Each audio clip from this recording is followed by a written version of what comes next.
Арбаңыздар, бүгін біз сіздерге бизнес жана ишмердүүлүк негиздери деген курсунун онлайн сабактарын баштайбыз. Бүгүнкү биздин сабак, биринчи сабагыбыз бул кириш сөздөн баштайбыз. Анан эң негизгиси бул курс эмне жөнүндө. Өзү курс 8 модулдан турат. Биринчи модулубуз болсо, ишмердүүлүктүн кандай түрлөрү бар, ошол суроолордун баарына жоопторду аласыңар деп ишенебиз. Ишмердүүлүк деген эмне? Ишмердүүлүк деген бул мисалы өзүңөргө, ошо жөндөмүңөргө жарашыктуу, өзүңөргө мисалы жергиликтүү калктын бир көйгөйүн чечүү бир бизнес идея таап чыксаңыздар, анда бул ишмердүүлүк деп эсептейбиз. Башында аябай маанилүү нерсе, мисалы ишмердүүлүк менен самозанятость деп коебуз, өзүн өзү иштетүү кандай айырмасы бар.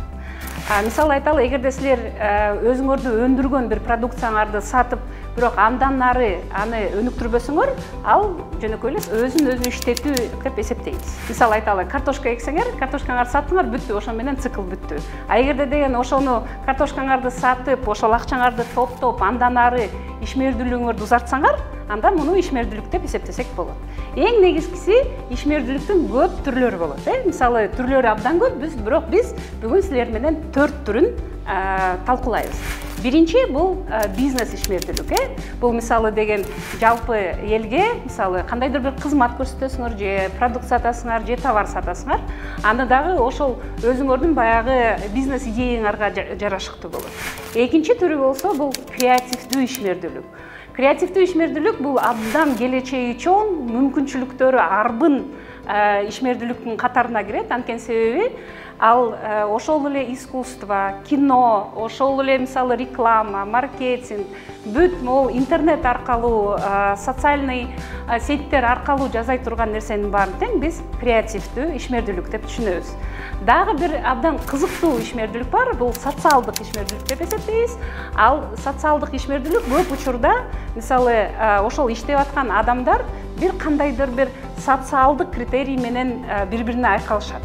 Мисалы айталы, баары тең Бишкекте бир кафе бар, Соломон деген. Ал жакта жана синдром Дауна менен чалдыккан балдар иштейт. Негизги бизнес принциптердин баары сакталган, бирок эң негизгиси ошол баарын тең бирдей критерий болгон үчүн биз социалдык ишмердүүлүк деп эсептейбиз. Эң кызыктуусу бул деген санариптик ишмердүүлүк. Санариптик ишмердүүлүк ушул мен айтып өткөн ишмердүүлүктөрдүн баарына тең колдонсоңуздар болот. Ошонун ар бир бизнести азыркы учурда ушул санариптик мүмкүнчүлүктөрдүн баарын колдонуп, эгерде ушул жөндөмдүүлүктөрүңөрдүн баарын тең мисалы иштетип, ошону үйрөнүп, ошону астыга жылдырсаңар, анда көптөгөн ийгиликке жетсе болот. Эгерде санариптик ишмердүүлүк жөнүндө сөз кылсак, эң негизги артыкчылыгы бул кайсы жерде болбогула, кайсы мамлекетте болбогула, эгерде бир системага киргизип алсаңар, аны бүт дүйнө жүзүнөн өткөрө берсеңиздер болот. Бизге дагы бир 2 сабак болот. Ошол сабактардын ичинде бүт болгон санариптик ишмердүүлүктө колдонулчу негизги инструменттер, негизги ыкмалардын баарын тең 7-8 сабакта көрсөңүздөр болот.